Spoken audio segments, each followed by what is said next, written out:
সই জালিয়াতির অভিযোগে এফআইআরও ইতিমধ্যেই দায়ের করা হয়েছে। তদন্তে নেমেছে সিআইডি এবং সিট।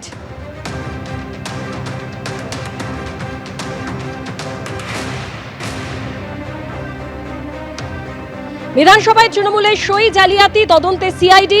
স্পিকারের কাছে অভিযোগ জানান ঋতব্রত বন্দ্যোপাধ্যায় এবং সন্দীপন সাহা। বিরোধী দলনেতা নির্বাচনে কোনো প্রস্তাব নেওয়া হয়নি, 6ই মের প্রস্তাব সাজানো এবং বিকৃত করা হয়েছে বললেন মুখ্যমন্ত্রী শুভেন্দু অধিকারী।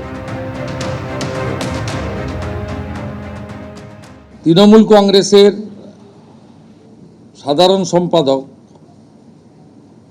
তিনি একটা রেজুলেশনের কপি পাঠান 70 জনের এমএলএ সই করা।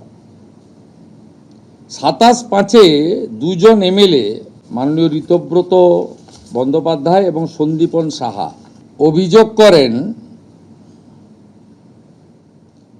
বলে দিচ্ছি অভিযোগটা কি। 2 MLAs of AITC submitted a complaint to the Honorable Speaker alleging that no resolution was adopted with regard of selection of LOP on 6/5/2026. They had signed in the meeting resolution book on 19/5/2026. The complaint alleged that the resolution dated 6/5/2026 was manufactured and fabricated. The complaint mentioned that as many as 14 signatures were in block letters. টিএমসির দুজন এমএলএর অভিযোগের ভিত্তিতে স্পিকারের নির্দেশে principal secretary hair street থানায় একটি FIR করেন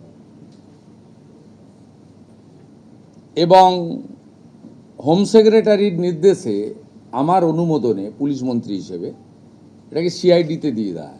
CID 13 জন এমএলএকে investigate করে উইথ ভিডিও ফটোগ্রাফি অ্যান্ড